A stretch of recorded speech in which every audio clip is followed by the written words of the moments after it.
Artículo 131. Es obligatoria la concurrencia del Consejo de Ministros o de cualquiera de los ministros cuando el Congreso los llama para interpelarlos. La interpelación se formula por escrito.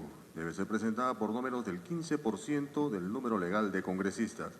Para su admisión se requiere el voto del tercio del número de representantes hábiles. La votación se efectúa indefectiblemente en la siguiente sesión. El Congreso señala día y hora para que los ministros contesten la interpelación.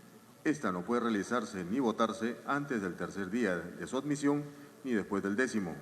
Reglamento del Congreso de la República, artículo 83, interpelación de los miembros del Consejo de Ministros. El procedimiento de interpelación al Consejo de Ministros en pleno o a cualquiera de los ministros se desarrolla de acuerdo con las siguientes reglas. Inciso A. El pedido de interpelación se formula mediante moción de orden del día, firmada por no menos del 15% del número legal de congresistas y acompañada del respectivo pliego interpelatorio. Tiene preferencia en el orden del día y es vista antes que cualquier otra moción pendiente en la agenda. Inciso B. Para la admisión de la moción de interpelación se requiere el voto de por lo menos el tercio de congresistas hábiles. La votación se efectúa indefectiblemente en la siguiente sesión a aquella en que se dio cuenta de la moción. Inciso C. El Pleno del Congreso acuerda día y hora para que los ministros contesten la interpelación, lo que les será comunicado con anticipación acompañando el pliego respectivo. La interpelación no puede realizarse en ningún caso antes del tercer día siguiente a la votación ni después del 10º. Si fuera necesario, se cita para este efecto a una sesión especial. De conformidad con lo acordado por la Junta de Portavoces en la sesión celebrada el lunes 7 de abril del 2025, el tiempo para el debate será de 2 horas, distribuidas proporcionalmente entre los grupos parlamentarios, sin interrupciones y sin tiempo adicional. Asimismo, los congresistas no agrupados tendrán 1 minuto cada uno para poder intervenir sin interrupciones, sin tiempo adicional y sin cederse el tiempo entre ellos. Señor relator, dé lectura al tiempo de debate. Distribución proporcional del tiempo de debate, 2 horas. Grupos parlamentarios, Fuerza Popular, 20 minutos. Alianza para el Progreso, 14 minutos.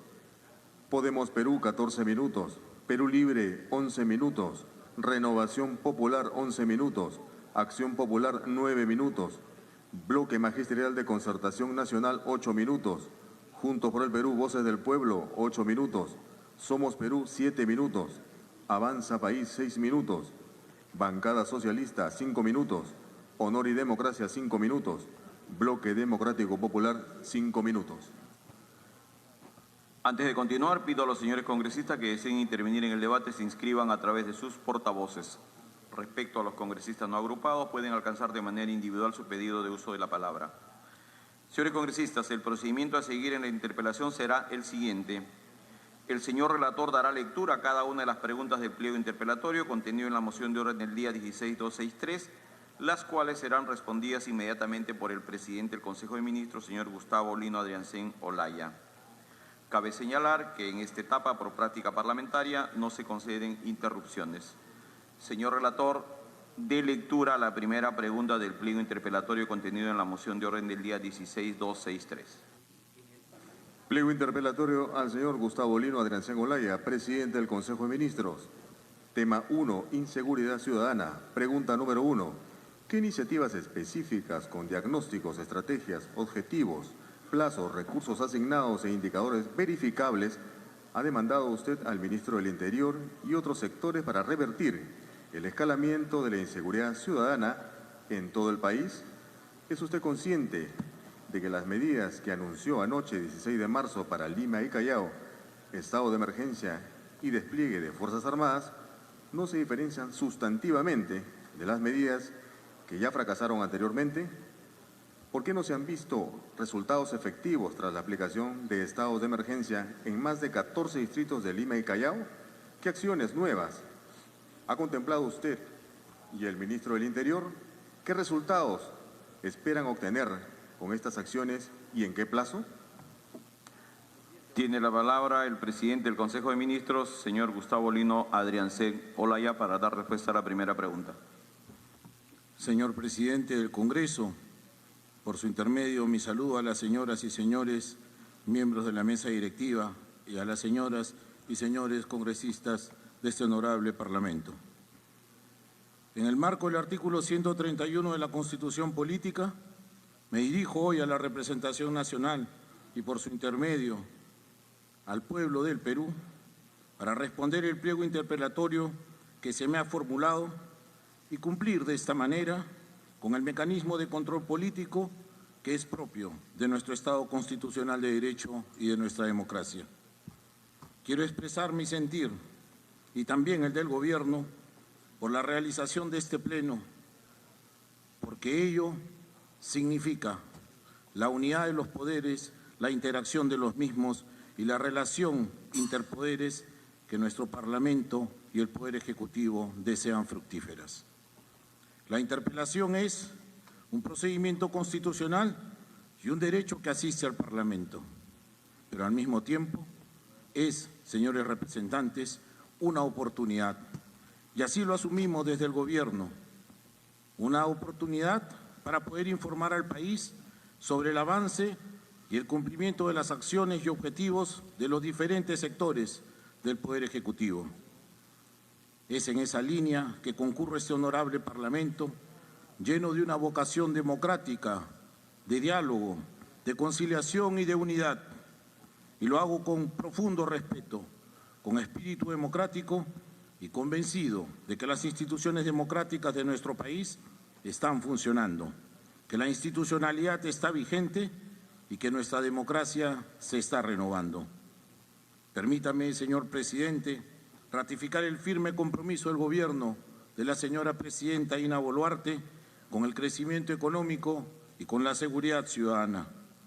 Que no exista ningún tipo de duda, estamos trabajando de manera decidida para responder a las preocupaciones, necesidades y expectativas de nuestros ciudadanos. Dicho esto, paso a responder, señor presidente, cada una de las preguntas del pliego interrogatorio, solicitándole tenga en cuenta que las preguntas contenidas en el pliego están integradas por varias subpreguntas. Solicito a usted que me autorice en cada caso dar lectura a estas subpreguntas para que se pueda comprender la respuesta. Son un total de 123 y ahora mismo respondo. En relación a la primera pregunta que me ha sido planteada, la Presidencia del Consejo de Ministros realiza permanentemente un monitoreo de las diversas acciones que se realizan desde el sector interior, teniendo como base para ello la Política Nacional Multisectorial de Seguridad Ciudadana al 2030, ejecutando 59 servicios que forman parte de un trabajo conjunto con las 14 instituciones del Estado comprometidas con la seguridad, todo ello con el fin de alcanzar la meta de reducir los niveles de victimización por hechos delictivos al 17% en el año 2030. Para ello, también se ha dispuesto que el Ministerio del Interior realice la supervisión permanente, tanto de las garantías presupuestales como de la ejecución de cada uno de estos servicios. Por otro lado, debemos indicar que el sector interior impulsó la actualización de la Política Nacional Multisectorial de Lucha contra el Crimen Organizado 2019-2030, la cual constituye el principal instrumento de gestión pública con el que cuenta el Estado peruano para combatir de manera estructural este fenómeno delictivo. Asimismo, ante la evolución de las modalidades criminales y de los cambios en el marco normativo que rige la lucha contra el crimen organizado, el Gobierno ha tomado la decisión de fortalecer este instrumento estratégico y para ello se ha formalizado el inicio del proceso de actualización de la política sectorial, conformando un grupo de trabajo multisectorial de naturaleza temporal. Este proceso de actualización responde a 3 objetivos fundamentales.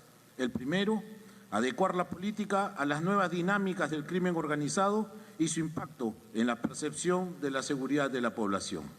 En segundo lugar, armonizar su contenido con las recientes modificaciones normativas que refuerzan las herramientas del Estado contra la criminalidad organizada.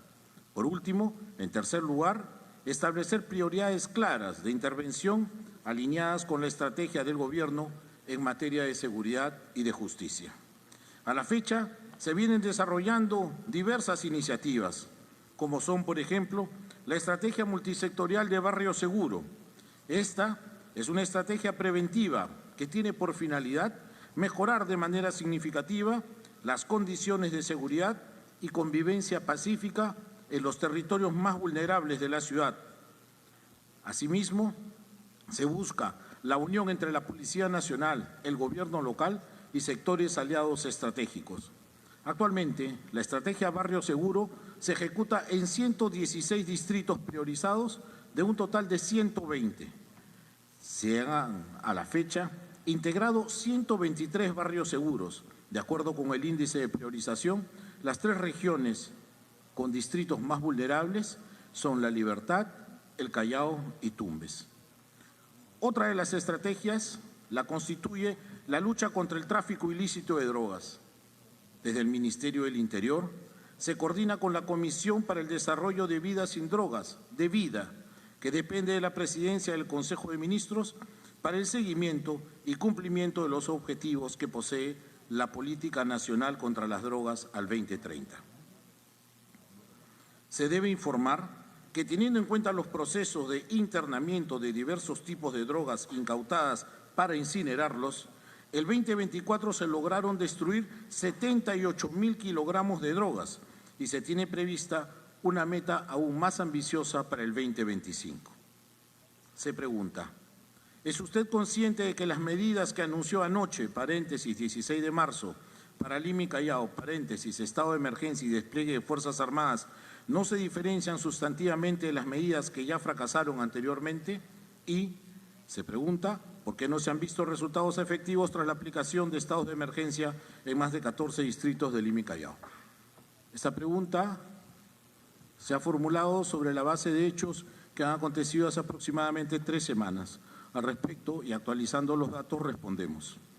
No podemos admitir que las medidas que adoptamos con anterioridad para la lucha contra el crimen organizado y la delincuencia urbana hayan fracasado. Se trata más bien, en nuestro entender, de un proceso integral, un proceso multisectorial e intergubernamental, y el desarrollo y éxito de dichas medidas se viene observando progresivamente. El estado de emergencia es un mecanismo que contribuye a mejorar la eficiencia de la labor policial. Es una herramienta muy útil, por cierto, que facilita el desarrollo de las acciones policiales. Esto se ha traducido en un aumento en la cantidad de operativos, en la cantidad de detenciones y en la desarticulación de bandas y organizaciones criminales en las áreas allí donde se ha implementado un estado de excepción. Al respecto, debemos indicar que en el mismo periodo del año 2024 ha disminuido la cantidad de homicidios y de los delitos contra el patrimonio. La disminución de actos criminales se estima en alrededor del 30% en los distritos que han sido declarados en emergencia. Me permito dar cuenta de los resultados en el marco de la declaratoria de estado de emergencia a la fecha. La data es del 5 de abril.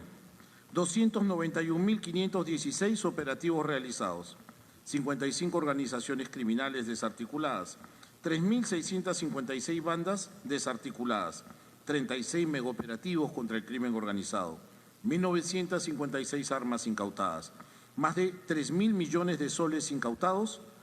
En lo que respecta a las Fuerzas Armadas, con data del 7 de abril, puedo mencionar que se han realizado 8.561 patrullajes, 5.112 efectivos diariamente han sido puestas en estas operaciones. Se pregunta, ¿qué acciones nuevas ha contemplado usted y el ministro del Interior? Desde que asumió el cargo la señora presidenta Dina Boluarte y el que habla hace poco más de un año, se han implementado las siguientes acciones. Estrategia Perú Seguro. En el marco del eje de lucha contra la corrupción, orden público y seguridad y defensa de la soberanía nacional, de la política general del Gobierno se ha elaborado el Plan Seguro al 2026, teniendo 4 ejes de acción inmediata. El primero, prevención integral del delito. El segundo, control territorial estratégico. El tercero, lucha contra el crimen organizado y el crimen transnacional. Y el cuarto, fortalecimiento y modernización policial. El equipo de implementación, monitoreo y supervisión de políticas de seguridad ciudadana ha presentado la propuesta de plan de trabajo para el fortalecimiento de los comités de seguridad ciudadana. Su objetivo es fortalecer la estructura, capacidades y coordinación de los 1.916 comités a nivel nacional. Los han conformado a nivel regional, provincial y distrital. Todo ello con el propósito de optimizar la gestión de la seguridad ciudadana en todo el país.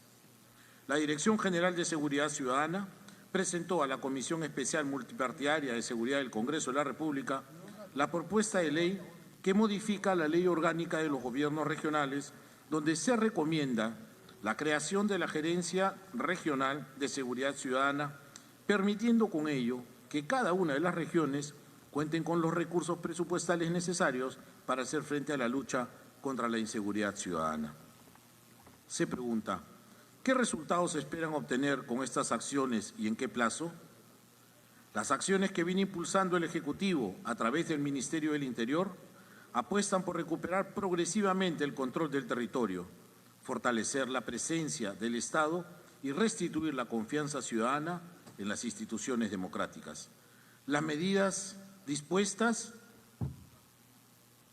desean, en primer lugar, la reducción sostenida de los delitos de alto impacto, el aumento de operativos y mayor capacidad de la respuesta policial, la desarticulación de organizaciones y bandas criminales, la implementación efectiva de los 1.916 comités de seguridad ciudadana, la consolidación de un modelo preventivo de seguridad ciudadana, la disminución del índice de victimización, el fortalecimiento de las capacidades regionales y locales, actualizar el marco normativo funcional, disminuir sostenida y estructuralmente la criminalidad organizada, crear, como lo dije hace un instante, la Gerencia Regional de Seguridad Ciudadana en cada uno de los gobiernos regionales. Fortalecer las capacidades de estas es una tarea vital.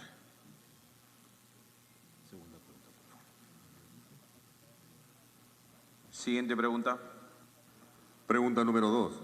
¿Qué acciones de liderazgo ha llevado a cabo desde que inició su gestión a fin de coordinar con los ministros del Interior, Educación, Producción, Economía, Transporte, Mujer, Energía, Ambiente y otros una estrategia integral para contener la inseguridad y sus múltiples impactos sobre personas naturales y jurídicas, tanto en ámbitos urbanos como rurales, privados y públicos, debido a la acción de organizaciones criminales dedicadas al sicariato, la extorsión y el secuestro, así como economías ilegales?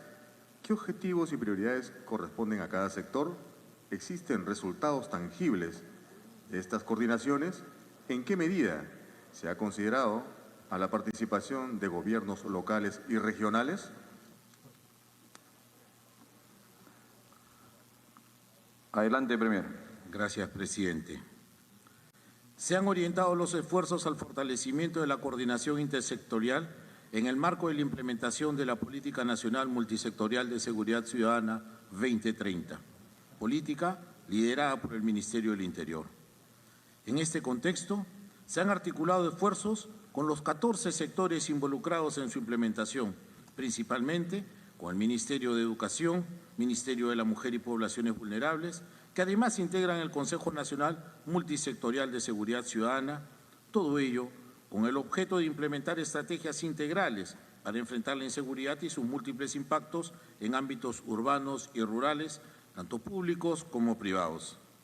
Es importante señalar que la Política Nacional Multisectorial de Seguridad Ciudadana tiene como objetivo lograr una reducción significativa de la victimización a nivel nacional del 26.6% en el año 2019 al 17% en el año 2030. En tal sentido, es necesaria y prioritaria la implementación de la política que aborde el problema público desde una perspectiva multidimensional, integral y sistemática a través del cumplimiento de 5 objetivos prioritarios. Primero, incrementar las acciones que propicien la prevención de delitos y violencias cometidos por los adolescentes y jóvenes que afectan a la población. Segundo, mejorar el acceso de la ciudadanía a los servicios de seguridad ciudadana. Tercero, reducir la victimización por los delitos de robo y hurto en los espacios públicos. Cuarto, reducir la incidencia de delitos violentos que afectan a la población. Quinto y último, disminuir los delitos de complejidad cometidos por bandas criminales que victimizan a la población.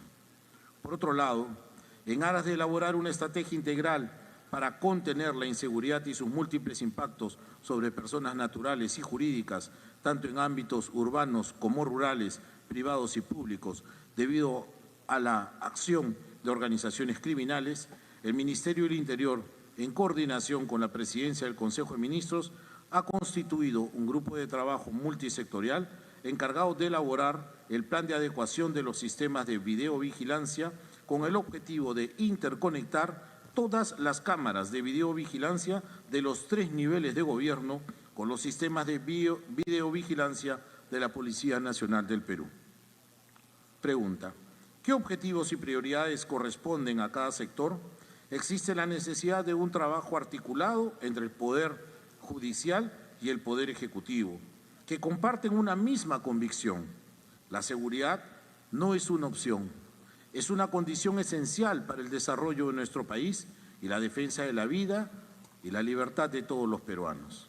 Por ello, los objetivos y prioridades que corresponden a cada sector establecidos en la Política Nacional Multisectorial de Seguridad Ciudadana son: para el Ministerio del Interior, fortalecer la prevención del delito a nivel nacional, mejorar la gestión de la información en seguridad ciudadana y brindar asistencia técnica a los gobiernos subnacionales para la formulación e implementación de sus planes de acción de seguridad ciudadana en sus respectivos territorios. Policía Nacional del Perú, reforzar la seguridad ciudadana y la lucha contra el delito a nivel nacional. La SUCAMEC, potenciar las competencias y capacidades en prevención, fiscalización y control de armas, municiones, explosivos y materiales de uso civil. Para el Poder Judicial, fortalecer las estrategias de prevención de la violencia contra las mujeres y los integrantes del grupo familiar con un enfoque de género, mediante la implementación de un sistema especializado de justicia para la atención de las víctimas. El Ministerio Público debe fortalecer la investigación, atención y protección de las víctimas de violencia contra las mujeres y, segundo, enfocar todo ello para promover la reinserción social de los adolescentes en conflicto con la ley penal. El Ministerio de la Mujer y Poblaciones Vulnerables debe trabajar en prevención, atención y protección de las mujeres y los integrantes del grupo familiar que son víctimas de la violencia. La Comisión Nacional para el Desarrollo y Vida sin Drogas de Vida debe trabajar en la prevención del delito y, a través de sus intervenciones, debe preocuparse porque éstas sean breves y eficaces, dirigidas a personas consumidoras de sustancias psicoactivas, con especial énfasis en poblaciones en situación de vulnerabilidad psicosocial. El Ministerio de Desarrollo e Inclusión Social debe reducir los factores de riesgo de mayor valor predictivo que influyen en el entorno de los niños. Estas acciones son clave para su desarrollo emocional, social y conductual y contribuyen de manera preventiva a reducir la probabilidad de futuras conductas de riesgo vinculadas al delito. El Ministerio de Educación debe reducir los factores de riesgo en la población escolar e incrementar las acciones que propicien la prevención del delito e infracciones a la ley penal cometidos por adolescentes y jóvenes que afectan a la población. Por su parte, el Ministerio de Justicia debe fortalecer la reinserción social orientada a los adolescentes en conflicto con la ley penal y la reinserción social de la población penitenciaria en los medios abierto y cerrado. El Ministerio de Salud, fortalecer la atención en salud mental de la población, con especial énfasis en personas afectadas por problemas de violencia y adicciones. Estas intervenciones son fundamentales para la prevención del delito y la promoción de una sociedad más segura y saludable. Por su parte, el Ministerio de Trabajo y Promoción del Empleo debe reducir los factores de riesgo con alto valor predictivo que afectan el entorno de los jóvenes mediante una intervención laboral eficaz y alineada con la demanda del mercado. Estas acciones promueven su inserción productiva y contribuyen a prevenir conductas de riesgo vinculadas al delito. El Ministerio de Vivienda, Construcción y Saneamiento debe velar por la recuperación y mantenimiento de espacios públicos con el fin de promover su uso adecuado por parte de los niños, niñas y adolescentes. Estas acciones contribuyen a prevenir el delito y fortalecer la convivencia comunitaria. El organismo supervisor de la inversión privada en telecomunicaciones Opsitel. Desarrollar e implementar mecanismos tecnológicos que contribuyan a reducir el número de víctimas por robo de celulares y extorsiones, fortaleciendo así la seguridad ciudadana y el control sobre el uso ilegal de dispositivos móviles. Se pregunta, ¿existen resultados tangibles de estas coordinaciones? En relación con el Ministerio de Educación, se ha implementado el servicio de talleres complementarios para el desarrollo de habilidades artísticas, musicales y deportivas, así como recreativas a nivel nacional en estudiantes de la educación básica y el servicio de fortalecimiento de gestión de la convivencia escolar, la prevención y la atención de la violencia oportuna dirigida a la comunidad educativa de las instancias de gestión educativa descentralizadas. Se ha implementado también una estrategia integral para el retorno a clases escolares 2025, que ha resultado francamente exitosa. Se han promovido y se ha logrado la meta de matrícula y de asistencia escolar que se esperaba. Por otro lado, el Ministerio de la Mujer y Poblaciones Vulnerables implementa la estrategia comunitaria de prevención de la violencia basada en género contra las mujeres e integrantes del grupo familiar, considerando prioritariamente aquellas en situación de vulnerabilidad, en la formación de redes de hombres para promover la igualdad y erradicar prácticas machistas y discriminatorias, accesibles geográficamente y con pertinencia cultural, y el servicio Chat 100, que brinda información en plataforma virtual para la detección y prevención de la violencia contra las mujeres, adolescentes, jóvenes y personas adultas. Con el Ministerio de Trabajo se ha mejorado el sistema de registro de sindicatos de construcción civil, todo ello para facilitar la identificación, el control y evitar la infiltración criminal en estos sindicatos. A la fecha, se han desarrollado ya 18 sesiones ordinarias del Grupo de Trabajo Multisectorial, obteniendo como logros la prepublicación de 3 documentos técnicos a través de la Resolución Ministerial 1513-2024 Interior. El primero, lineamientos para la difusión de las disposiciones del reglamento del Decreto Legislativo 1218 y de la Ley 30.120, que regula el uso de cámaras de videovigilancia como instrumento de seguridad ciudadana. El segundo, lineamientos para el seguimiento y monitoreo del cumplimiento de disposiciones contenidas en el reglamento del decreto y la ley antes mencionada. Y el tercero, lineamientos para la adecuación de las cámaras de videovigilancia en bienes de dominio público, que tiene como objetivo establecer los lineamientos y características técnicas mínimas para las cámaras de videovigilancia en bienes de dominio público. Se pregunta, ¿en qué medida se ha considerado la participación de gobiernos locales y gobiernos regionales? La Política Nacional Multisectorial de Seguridad Ciudadana 2030 sirve de orientación para la formulación de los planes de acciones regionales, provinciales y distritales en materia de seguridad ciudadana. A la fecha, se cuentan ya con 1.857 planes registrados en el formulario de la Dirección General de Seguridad Ciudadana, de un total de 1.916 comités de seguridad ciudadana. A la fecha, podemos anunciar que el 100% de los consejos regionales de seguridad ciudadana y Consejo Provincial de Seguridad Ciudadana cuentan ya con un plan de acción de seguridad ciudadana 2024-2027 y actualmente tenemos el 96% de los consejos distritales de seguridad ciudadana con un plan vigente de acción de seguridad ciudadana 2024-2027. Por otro lado, con el objetivo de fortalecer la seguridad ciudadana y además fomentar una mayor participación de los gobiernos locales y regionales en la lucha contra la delincuencia, en el marco de la Ley de Presupuesto del Sector Público 2025, se han emitido ya diversas normas que establecen los lineamientos para el financiamiento de acciones y equipamiento destinados a mejorar la seguridad en todo el territorio nacional. La participación de los gobiernos locales y regionales es clave, pues forman parte del grupo de trabajo multisectorial encargado de elaborar el plan de adecuación de los sistemas de videovigilancia. Para ello, se cuenta ya con la participación activa de la Asociación de Municipalidades del Perú, la Red de Municipalidades Urbanas y Rurales del Perú y el representante de la Asamblea Nacional de los Gobiernos Regionales. Por otro lado, se ha articulado con los gobiernos regionales y locales en sus demarcaciones territoriales para que, conforme indica la norma, puedan hacer uso de los recursos del canon y sobrecanon e inviertan estos recursos en favor de la seguridad ciudadana. Siguiente pregunta. Pregunta número 3.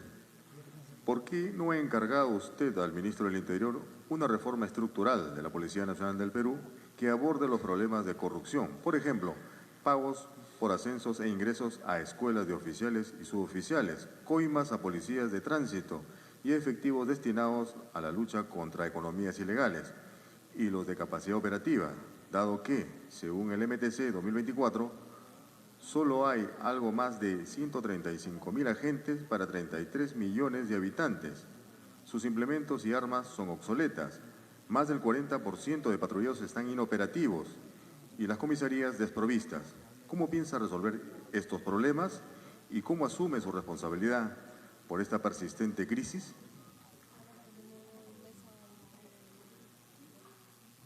Presidente, voy a responder. Adelante, Premier. Gracias. Gracias, presidente. De acuerdo a la experiencia de los años pasados, las reformas de la Policía Nacional del Perú se han constituido en medidas de largo plazo.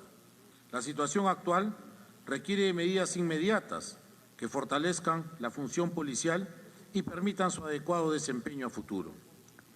Es por ello que es necesario que se involucre a la policía en la medida que existan sectores que apuesten por el cambio. La vigilancia de la sociedad civil organizada es clave también en este proceso, como lo es contar con un enfoque multisectorial, en la medida que se tiene que fortalecer también el sistema judicial, el fiscal y en general las políticas sociales. En esta línea de acción se ha elaborado un proyecto de actualización del reglamento del Decreto Legislativo 1267, Ley de la Policía Nacional del Perú, en mérito de su modificación efectuada por el Decreto Legislativo 1604 de diciembre del 2023. Se ha conformado también, mediante resolución ministerial del MININTER de fecha 14 de marzo del 25, el Grupo de Trabajo de Naturaleza Temporal que tiene a su cargo actualizar el Plan Estratégico de Capacidades de la Policía Nacional al 2030, Mariano Santos Mateos. Todo ello ha de producirse en 180 días calendario. Se ha promulgado también por el Congreso de la República, señor presidente, la ley que autoriza el otorgamiento de una entrega económica para el personal policial que de forma voluntaria preste servicios de patrullaje a pie, patrullaje motorizado y operaciones focalizadas de investigación en el marco de la lucha contra la delincuencia común y la inseguridad ciudadana, y dicta otras medidas. Esta medida, señor presidente, adoptada por el Congreso de la República, va a permitir contratar efectivos policiales en sus días de franco o vacaciones, fortaleciendo principalmente el enfoque presencial de nuestra policía en las calles. Asimismo, con la designación del nuevo ministro del Interior el 24 de marzo pasado, se han planteado 6 ejes de gestión, uno de los cuales corresponde a la lucha contra la corrupción, como seguidamente se muestra. Eje número 1, acciones de prevención. Eje número 2, fortalecimiento de la inteligencia operativa. Eje número 3, modernización de la criminalística. Eje número 4, recursos para la lucha contra la delincuencia y el crimen organizado. Eje número 5, bienestar policial. Eje número 6, lucha contra la corrupción. Una de las tareas principales del sector interior es resolver la capacidad operativa de la policía. Para ello, se viene incorporando a nuevos efectivos policiales. A la fecha, han egresado de la Escuela de la Policía 5.962 nuevos efectivos y se espera asimilar e incorporar un total de 10.000 licenciados de las Fuerzas Armadas a la Policía Nacional en las próximas semanas. Para disminuir las brechas de infraestructura, vehículos y equipamiento estratégico que le permita a la policía desarrollar sus actividades en buenas condiciones logísticas y de seguridad, se cuenta con 370.000 vehículos nuevos, 7.200 fusiles, 31.000 pistolas y 1.200 chalecos antibalas. Gracias a una donación de CONFIEP, Tenemos ahora drones, cámaras filmadoras, laptop, impresoras y escáneres. Se han adquirido también 3 laboratorios de identificación balística que se encuentran ubicados en Lima, Chiclayo y Trujillo. Hay un puesto de auxilio rápido y 2 centrales de monitoreo en Chiclayo y Cajamarca. Tenemos 3 nuevas comisarías en San Lorenzo y Aguajún en Loreto, Sullana en Piura. Elaboración de expedientes técnicos para la construcción de la comisaría de San Ignacio en Cajamarca, puestos fronterizos en Iquitos, nueva base del Escuadrón de Emergencia de Lucha contra el Crimen en Ventanilla, nueva base policial en Patás e instalación en la misma ciudad de 3 puestos de control. Se pregunta, ¿cómo asume su responsabilidad por esta persistente crisis? El gobierno de la presidenta Dina Boluarte está firmemente comprometido en repotenciar y mejorar la capacidad operativa de la Policía Nacional, dotándola de tecnología, equipamiento y vehículos a fin de dar una respuesta efectiva al flagelo de la criminalidad. Durante el último año se han promovido inversiones que superan los 580 millones de soles destinados a adquirir y mejorar el equipamiento policial. De igual manera, un hecho que no debe pasar desapercibido es nuestro pleno respeto por la institucionalidad de la Policía Nacional y la política de mano dura contra los malos elementos que manchan el buen nombre de la institución y su uniforme. Hay una tarea pendiente para repotenciar a la policía. Por supuesto que la hay. Nadie lo puede negar. Ese es precisamente el camino y esa es la decisión política que ha tomado el actual gobierno: convertir a la Policía Nacional en una institución eficiente, eficaz, respetable, honorable, por la que sientan confianza y orgullo todos los peruanos y peruanas.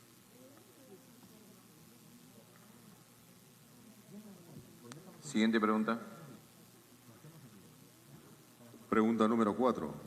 ¿Cómo explica, desde su posición de autoridad sobre el gabinete, haber respaldado que durante su gestión el ministro del Interior, Juan José Santibáñez, destinase recursos importantes a propaganda y a un vocero personal, implementase estados de emergencia ineficaces en 14 distritos de Lima y Callao y abandonase temporalmente la lucha contra el crimen organizado por irse de viaje oficial a Europa en marzo de 2025, en medio de graves cuestionamientos y acusaciones por corrupción?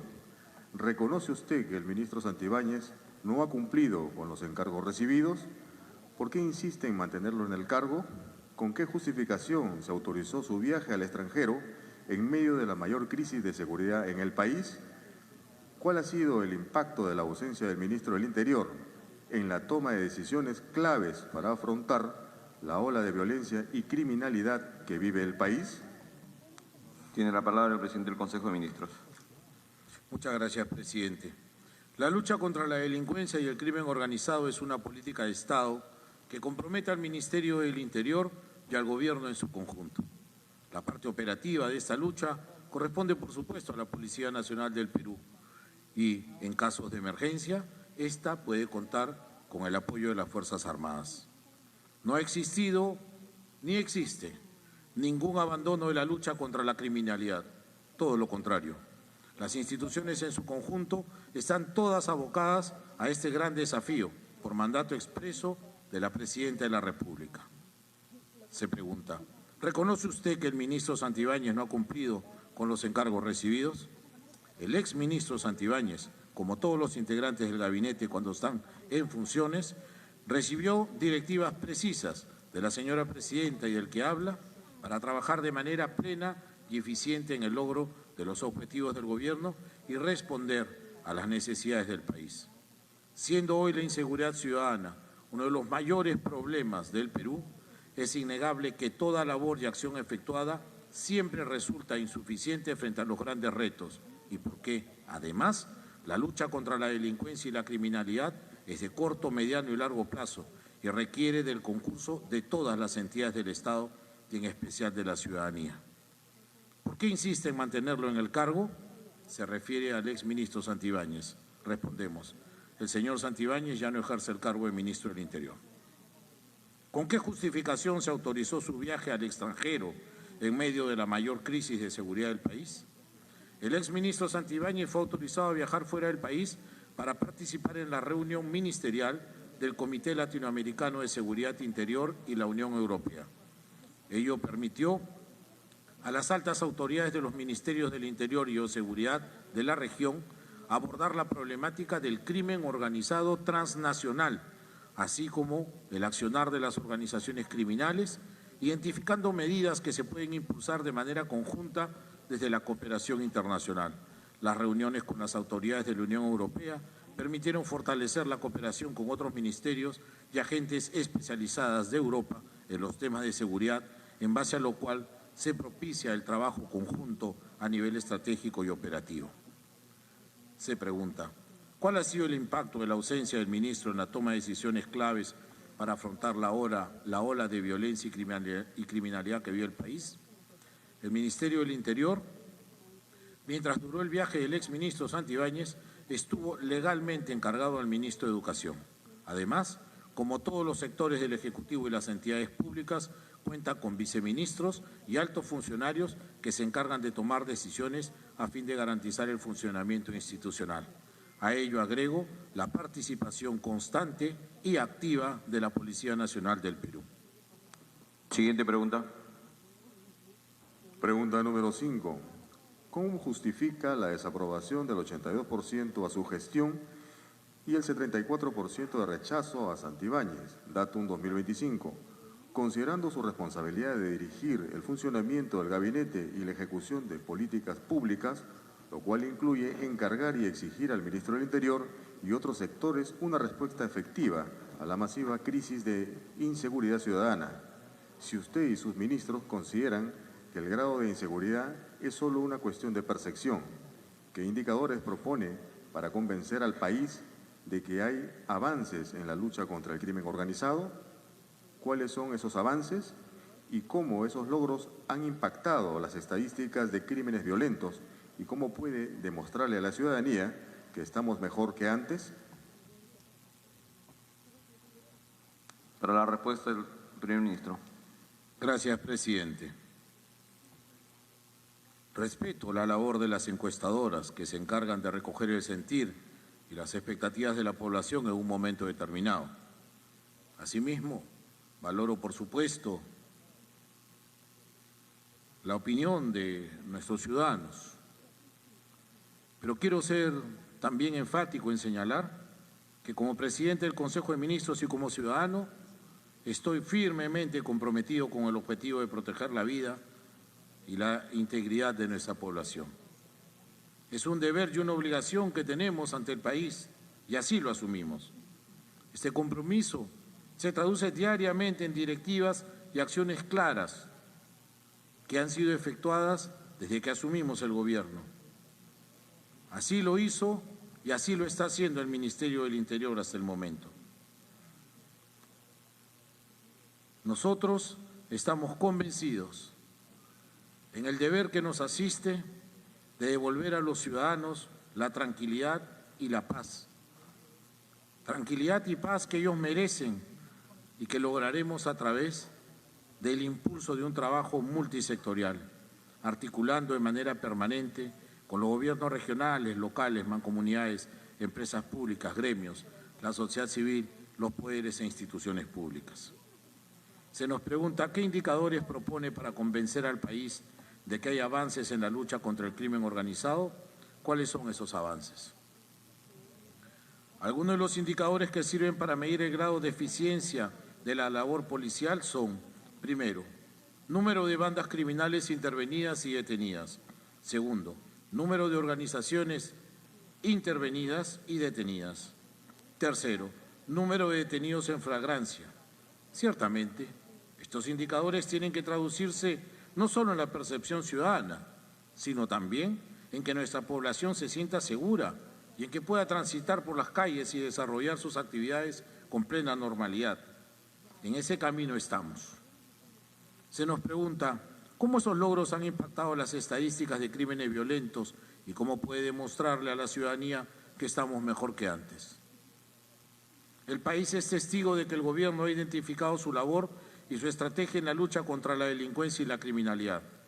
Hoy esta lucha está siendo liderada por la propia presidenta Dina Boluarte, quien diariamente dirige el denominado cuarto de guerra junto a ministros y autoridades policiales y militares e informa a la ciudadanía los resultados de las acciones e intervenciones de la Policía Nacional del Perú y de nuestras Fuerzas Armadas. Estamos seguros que este nuevo despliegue tendrá resultados en beneficio de la población. Respetuosamente, hacemos un llamado a todas las entidades que integran el sistema de administración de justicia a unir esfuerzos en favor del orden y la seguridad. El país hoy nos demanda unidad frente al crimen y hoy nos demanda un trabajo concertado de cada una de sus instituciones. Siguiente pregunta. Tema número 2, minería ilegal. Pregunta número 6. ¿Por qué el gobierno que usted lidera mantiene el abordaje simplista en la lucha contra la minería ilegal, que lo reduce como un delito ambiental y lo encarga al Ministerio del Ambiente? ¿Es usted consciente de que debido a la naturaleza multidimensional del problema, el abordaje debería ser multisectorial y requerir la acción coordinada de los ministerios de Energía, Ambiente, Interior, Defensa, Economía, Producción, Transporte, en colaboración con el Ministerio Público? Se concretó tal coordinación a través de la creación de grupos y mesas de trabajo, visitas de campo, creación de documentos, agendas y actas disponibles al público. ¿Se gestó alguna vez un plan integral con plazos, objetivos y estrategias? ¿Cuáles son sus resultados? ¿Cómo asume su responsabilidad por la falta de avances? Para la respuesta, el presidente del Consejo de Ministros. Gracias, presidente.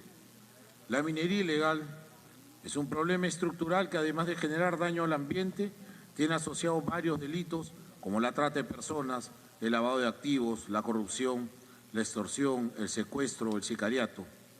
Por tal razón, su abordaje es multisectorial. En línea con ello, la presidencia del Consejo de Ministros, a través de la figura del Alto Comisionado, preside la Comisión Multisectorial de Naturaleza Permanente con el objeto de realizar el seguimiento a la formalización minera y a las acciones destinadas a la erradicación de la minería ilegal y a la recuperación del ambiente. Ha sido creada mediante Decreto Supremo 143/2023 PCM. Forman parte de dicha comisión los Ministerios de Energía y Minas, Economía y Finanzas, Interior, Defensa, Desarrollo Agrario y Riego, Trabajo y Promoción del Empleo, Ambiente y Relaciones Exteriores, además de otras entidades del Poder Ejecutivo como son SUNAT y SUNARP. A ella se suma el presidente de la Asamblea Nacional de Gobiernos Regionales, la fiscal de la Nación y la presidenta del Poder Judicial, entre otras altas personalidades. Dicha comisión está encargada de realizar el seguimiento y monitoreo de las acciones realizadas para la erradicación de la minería ilegal y su impacto en el desarrollo económico.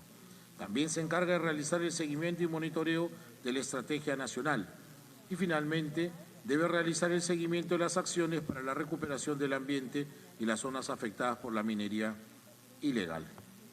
Por su parte, el Ministerio del Ambiente, a través de CERNAM, cuenta con la estrategia de lucha contra la minería ilegal en áreas naturales protegidas de la Administración Nacional 2022-2027, la cual marca una ruta de acción e identifica actores claves para prevenir y para mitigar la presión de la minería ilegal. Como se advierte, entonces, existe un espacio institucionalizado por el Poder Ejecutivo para realizar un trabajo interinstitucional articulado entre distintas entidades públicas, distintos niveles de gobierno y, por supuesto, con la sociedad civil y también el sector privado. Se nos pregunta, ¿es usted consciente de que debido a la naturaleza multidimensional del problema, el abordaje debería ser multisectorial y requerir la acción coordinada de los Ministerios de Energía, Ambiente, Interior, Defensa, Economía, Producción, Transporte en colaboración con el Ministerio Público? Como se ha señalado, el abordaje de este gobierno es el de enfrentar a la minería ilegal con una estrategia multidimensional, multisectorial y multinivel, involucrándose a todos los sectores mencionados, a distintos niveles de gobierno, al Poder Judicial y al Ministerio Público también. Como públicamente lo ha declarado el Alto Comisionado para el Combate contra la Minería Ilegal, la comisión que él preside viene trabajando en la actualización de la Estrategia Nacional para la Interdicción de la Minería Ilegal, que fue aprobada por Decreto Supremo 03/2014 PCM. Dicha estrategia, conforme ha sido concebida, se enfoca en las causas identificadas y busca erradicar los principales enclaves de la minería ilegal, orientando su acción hacia los centros de gravedad de la cadena de valor de la minería ilegal aluvial y filoniana, con el propósito de reducir su actividad ilegal, así como los delitos conexos a esta, entre los que se encuentran la trata, la evasión tributaria y el daño ecológico, entre otros. Se pregunta, ¿se concretó tal coordinación a través de la creación de grupos y mesas de trabajo, visitas de campo, creación de documentos, agendas y actas disponibles al público? Sobre el particular, además de la comisión multisectorial antes mencionada, mediante resolución ministerial 1418-2023 Interior, se creó el Grupo de Trabajo Multisectorial para la actualización de la Estrategia Nacional para la Interdicción de la Minería Ilegal. Todo ello con el objeto de elaborar una propuesta para la actualización de dicho instrumento que fue aprobado hacia el año 2014. Sin embargo, debido a observaciones formuladas, este documento se encuentra aún en trámite y revisión. Nosotros confiamos que en las próximas semanas podríamos tenerlo ya actualizado para que pueda entrar plenamente en vigencia. ¿Se gestó alguna vez un tal plan integral con plazos, objetivos y estrategias? Como se ha mencionado, mediante Decreto Supremo 03-2014 PCM, se aprobó la Estrategia Nacional para la Interdicción de la Minería Ilegal. Asimismo, mediante RM 1418-2023 Interior, se creó el Grupo de Trabajo Multisectorial para la actualización de la Estrategia Nacional para la Interdicción de la Minería Ilegal. Se pregunta, ¿cuáles son los resultados? De manera general, podemos afirmar que durante el año 2024 se han llevado a cabo 745 operativos de interdicción en el marco del Decreto Ley 1100 a cargo de la Policía Nacional del Perú, DICAPI, y la Fiscalía Especializada en Materia Ambiental y nuestras Fuerzas Armadas en las zonas donde se ha declarado el estado de emergencia. Estos operativos implican la destrucción o incautación de material utilizado en la minería ilegal por un monto mayor a 2.200 millones de soles. Y entre enero y marzo del presente año 2025 se han realizado ya 238 operativos de interdicción con material destruido o incautado por un monto superior a 546 millones de soles.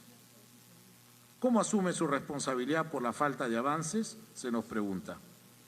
Sí, existen avances y podemos mostrarlos. Por ejemplo, se está combatiendo la minería ilegal en zonas como Patás.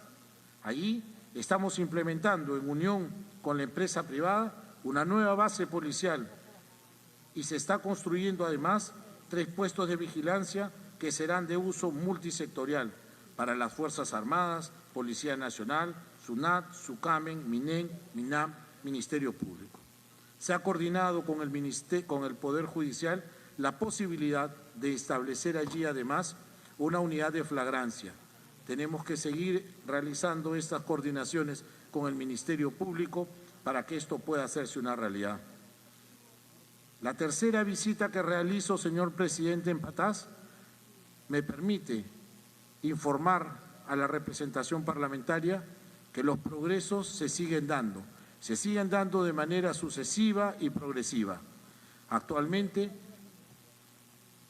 se encuentran acantonadas en dicho distrito Fuerzas Armadas, Policía Nacional, y con la inauguración de la nueva base policial a fines de este mes, se prevé que el contingente de Fuerzas Armadas y Policía Nacional se incremente significativamente. Los puestos de control que se han de establecer en los 3 únicos pasos de acceso que tiene el distrito van a estar, además, implementados debidamente con laboratorios y balanzas, lo que ha de permitir la labor de interdicción mucho más eficaz. Deseamos, por ejemplo, señor presidente, indicar lo siguiente. El 27 de marzo se llevó a cabo un operativo en el denominado Parque Industrial Minero del distrito La Esperanza en Trujillo, donde se intervinieron 4 plantas de beneficio bajo los presupuestos de flagrancia delictiva con uso de máquinas de chancado, equipos, maquinaria, vehículos y otros instrumentos. Fueron detenidos en ese momento 38 personas y se incautaron bienes valorizados en más de 96 millones de soles. 4 inmuebles, 2 camiones, 6 máquinas chancadoras, 24 motores, 3 retroexcavadoras, una camioneta, 2 molinos de bola, 2 volquetes, 4 cargadores frontales, 5 montacargas, 3 grupos electrógenos y 4.108 toneladas de material minero polimetálico. Siguiente pregunta, por favor. Siguiente pregunta. Pregunta número 7. ¿Por qué, en su rol de portavoz del Gobierno, no ha expresado ni demandado al Ministerio de Energía y Minas y otros sectores involucrados una postura contundente como declarar la guerra a la minería ilegal y eliminar el reinfo de manera definitiva para dar paso a una herramienta de formalización eficaz?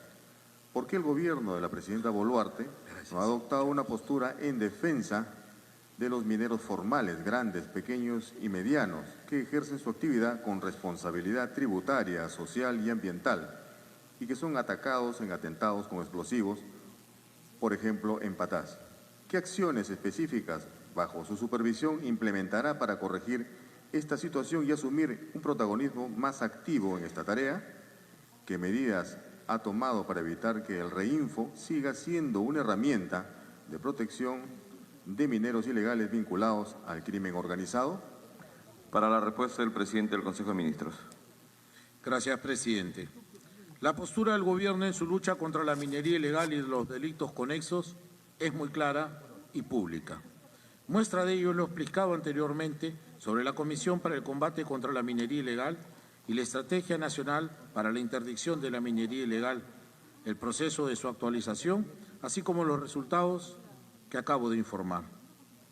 Con relación al Registro Integral de Formalización Minera, REINFO, el 21 de noviembre del 2024, ese Gobierno presentó al Parlamento el proyecto de ley de la pequeña minería y de la minería artesanal, proyecto de ley 9555-2024-PE, y cuya tercera disposición complementaria y transitoria plantea la tramitación de procedimiento de formalización minera desde el Ministerio de Energía y Minas y hasta su conclusión, sin haberse contemplado ampliar el plazo del proceso de formalización minera integral, es decir, el REINFO. Sin perjuicio de ello, con la aprobación y posterior promulgación por el Congreso de la Ley 32.213, ley que establece la rectoría y la ampliación del plazo del proceso de formalización minera integral de la actividad en la pequeña minería y minería artesanal, publicado el 27 de diciembre del 2024, dicho proceso fue ampliado hasta el 30 de junio del 2025, pudiendo además ser ampliado por última vez mediante decreto supremo por el plazo de 6 meses adicionales. Dicha ley establece además, a propuesta del Ministerio de Energía y Minas, que se debe aprobar el reglamento correspondiente. A dichos efectos, mediante resolución ministerial 46-2025, Energía y Minas, se ha publicado el proyecto de decreto supremo que reglamentaría la Ley 32.213. La tercera disposición complementaria de dicho proyecto contempla un proceso de depuración del reinfo. Con esto se busca limpiar el reinfo de aquellos mineros que no realizan actividad minera y que no han cumplido con los requisitos que establece la norma para levantar su suspensión, además de quienes no cuenten con autorización para la utilización de explosivos y de todos aquellos que hagan mal uso de su inscripción en dicho registro. Se nos pregunta, ¿por qué el Gobierno de la presidenta Boluarte no ha adoptado una postura en defensa de los mineros formales, grandes, pequeños y medianos, que ejercen su actividad con responsabilidad tributaria, social y ambiental y que son afectados con atentados con explosivos, por ejemplo en Patás? Desde el sector energía y minas se viene fortaleciendo el proceso de formalización minera. En ese sentido, además de las acciones descritas, se ejecutan las siguientes: seguimiento a la formalización minera y a las acciones destinadas a la erradicación de la minería ilegal y a la recuperación del ambiente, implementación de la Política Nacional Multisectorial para la Pequeña Minería y Minería Artesanal, que busca que las actividades de la pequeña minería y minería artesanal se desarrollen de manera económica, social y ambiental sostenible. Además, se promueve la implementación del programa de integración minera, que tiene por finalidad contribuir con el cierre de la brecha informativa sobre la actividad minera a fin de fomentar una relación armoniosa entre el Estado, la comunidad y la empresa, con el propósito de prevenir conflictos sociales y promover el desarrollo del país. Se nos pregunta, ¿qué acciones específicas bajo su supervisión implementará para corregir esta situación y asumir un protagonismo más activo en esta tarea.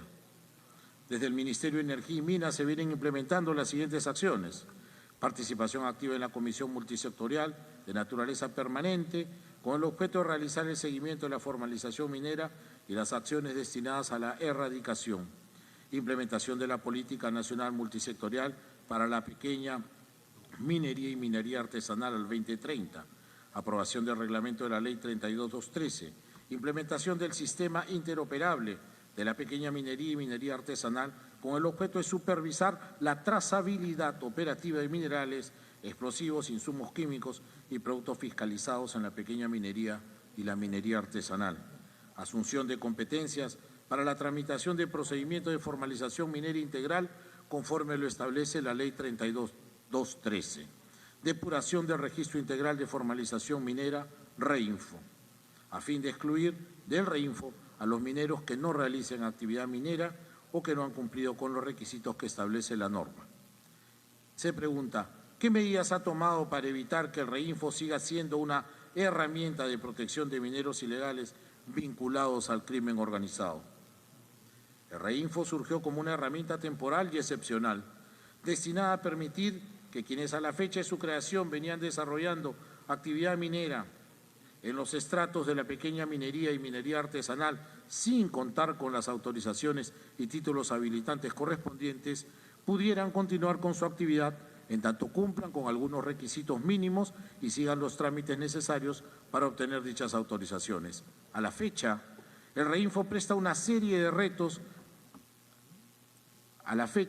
El REINFO presenta una serie de retos que el Ministerio de Energía y Minas viene afrontando, entre ellos, impedir que sea utilizado por quienes no buscan desarrollar actividad minera dentro del marco de la legalidad.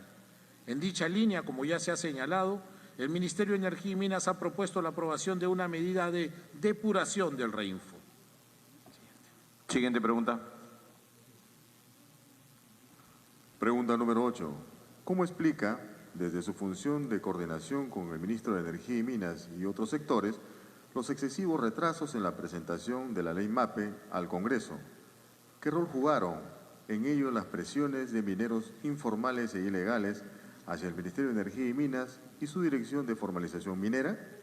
¿Cuáles fueron las condiciones de dichos gremios y qué acuerdos se tomaron para promover su formalización?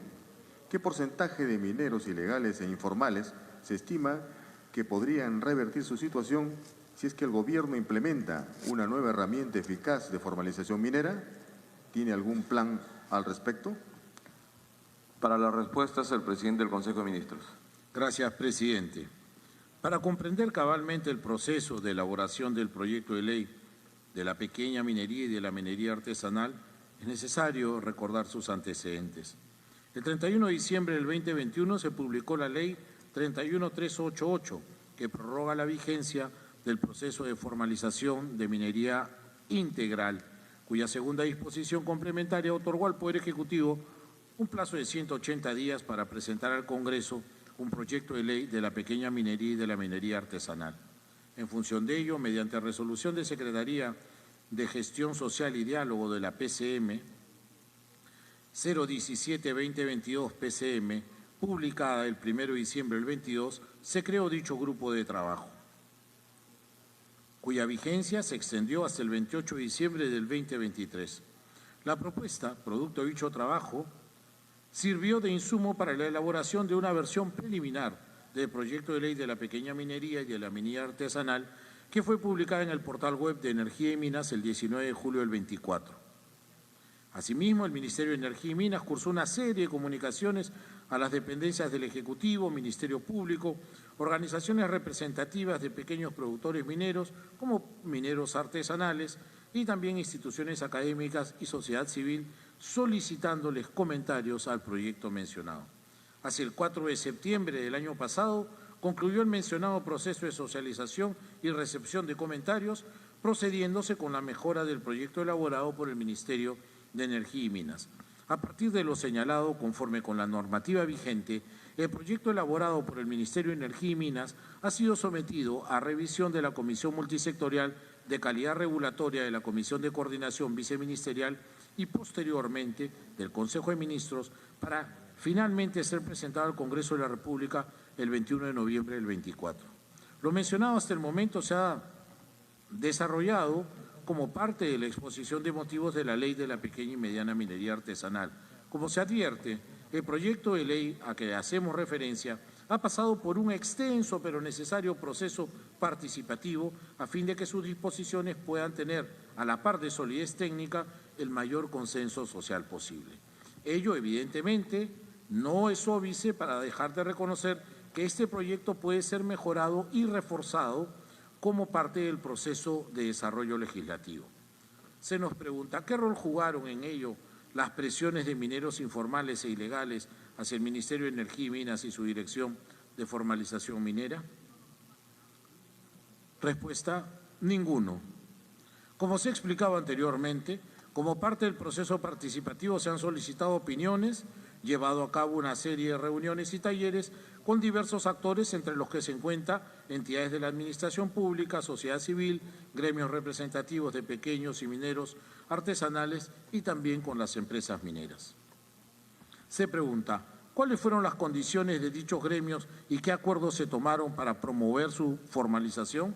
Las etapas de socialización como parte del proceso de elaboración y desarrollo normativo no implican la imposición de condiciones ni tampoco la adopción de acuerdos con los actores participantes. Dichos procesos revisten un carácter eminentemente técnico. En línea con ello, el Ministerio de Energía y Minas ha formulado una propuesta normativa a fin de impulsar la formalización de los pequeños mineros y mineros artesanales en un proceso que estimamos ha de durar todavía los próximos meses. Se pregunta, ¿qué porcentaje de mineros ilegales e informales se estima que podrían revertir su situación si es que el Gobierno implementa una nueva herramienta eficaz de formalización minera? Se pregunta además, ¿tiene algún plan al respecto? Este Gobierno no tranza con la delincuencia. Los mineros ilegales, los que delinquen y atentan contra la vida e integridad de la población o atentan contra nuestro medio ambiente, no tienen posibilidad alguna de formalizarse. A ellos les corresponde ser perseguidos y sancionados con todo el peso de la ley. Respecto de los pequeños mineros y mineros artesanales con inscripción vigente en el REINFO, el Ministerio de Energía y Minas viene participando en reuniones y trabajos impulsados por la Comisión de Energía y Minas del Congreso a fin de elaborar un proyecto de ley de la pequeña minería y minería artesanal debidamente consensuado. Siguiente pregunta. Pregunta número 9. ¿Qué iniciativas específicas con objetivos, plazos y recursos asignados ha exigido al ministro del Ambiente y otros sectores para mitigar y remediar los impactos ambientales de la minería ilegal, como la deforestación masiva de la Amazonía y la contaminación con mercurio y otros elementos tóxicos que afectan ríos y comunidades andinas? ¿Ha solicitado usted al MINAM la estimación, cuantificación y valorización de los impactos ambientales, sociales y económicos de dicho daño ambiental? ¿A cuánto asciende? ¿Qué piensa hacer con esa información? Para las respuestas, el presidente del Consejo de Ministros. Muchas gracias, señor presidente. El Poder Ejecutivo, a través del Ministerio del Ambiente, ha elaborado diversas políticas públicas para mitigar y remediar los impactos negativos de la minería ilegal y la contaminación con mercurio, cianuro y otros elementos tóxicos, así como la deforestación de la Amazonía. En primer lugar, el Perú cuenta con una política nacional del ambiente, la cual es el principal instrumento orientador y de más alto nivel que define y conduce las acciones de las entidades del Estado para contribuir a reducir la fragilidad de los ecosistemas, se conserve la biodiversidad y se recuperen los servicios ecosistémicos, de tal manera que se contribuya con la mejora de la calidad de vida de las personas. Es importante destacar que el año pasado se aprobó la Estrategia Nacional del Cambio Climático al 2050, el cual es un instrumento para la gestión integral del cambio climático y orienta y facilita la acción del Estado a nivel nacional, regional y local a corto, mediano y largo plazo para lograr la neutralidad de carbono 14 y la resiliencia de la población de nuestros ecosistemas, medios de vida y sistemas productivos de infraestructura. Asimismo, se aprobó la Estrategia Nacional de Diversidad Biológica al 2050, orientado a enfrentar el incremento de la degradación de la diversidad biológica que tiene como una de sus causas la ocupación desordenada del territorio. Adicionalmente, se cuenta con la Estrategia Nacional de Lucha contra la Desertificación y la Sequía al 2030, que busca impulsar un manejo sostenible de la tierra, integrando la gestión de la tierra, el agua, la diversidad biológica y el ecosistema para promover seguridad alimentaria, conservación de los servicios y medios de vida. Todas estas políticas cuentan con objetivos, indicadores y acciones como el control y monitoreo de actividades ilegales, como la tala y la minería ilegal, y de manera articulada y oportuna reducir la deforestación. Sumado a ello, el Ministerio del Ambiente ha realizado las siguientes acciones. Aprobó la guía para la evaluación de sitios contaminados y la elaboración de planes dirigidos a la remediación. Aprobó la directiva para la atención de solicitudes de movimiento transfronterizo de mercurio en el marco del convenio Minamata sobre el mercurio. Aprobó también el Plan Integral frente a la minería ilegal, Plan Restauración, cuyo objetivo es erradicar la minería ilegal en el departamento de Madre de Dios y en los distritos de Camantí, provincia de Quispicanchi, y Ayapata, provincia de Carabaya, de los departamentos de Cusco y Puno, respectivamente. Siguiente pregunta. Pregunta número 10. ¿Qué estrategias ha desplegado usted desde la PCM junto con los ministros del Interior, Ambiente y Energía y Minas para sacar a la luz las relaciones causales entre la minería ilegal, crimen organizado e inseguridad ciudadana? ¿Cuáles son estos vínculos? ¿A qué organizaciones criminales involucra? ¿Cuáles son sus negocios fachada y quiénes sus cabecillas? ¿En qué medida las actividades de la minería ilegal promueven, financian y diseminan la criminalidad organizada en Lima y otras ciudades? ¿Qué acciones urgentes, con plazos y supervisión suya, ejecutarán los mencionados ministros para mitigar el impacto de la minería ilegal sobre la inseguridad ciudadana? Para las respuestas, el presidente del Consejo de Ministros. Gracias, señor presidente. Como se ha mencionado anteriormente, el Ministerio de Energía y Minas, junto con el Ministerio del Interior y el Ministerio de Ambiente, entre otros sectores y entidades estatales, forman parte de la Comisión Multisectorial de Naturaleza Permanente con el objeto de realizar el seguimiento de la formalización minera y a las acciones destinadas a la erradicación de la minería ilegal y la recuperación del ambiente. Me refiero a aquella que fue conformada mediante Decreto Supremo 143-2023 PCM.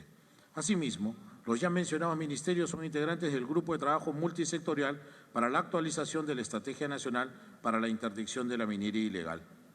En ambos espacios se analiza y se discute la implementación de diversas actividades, estrategias y herramientas para la actuación intersectorial e interinstitucional en el combate contra la minería ilegal y sus delitos asociados al crimen organizado.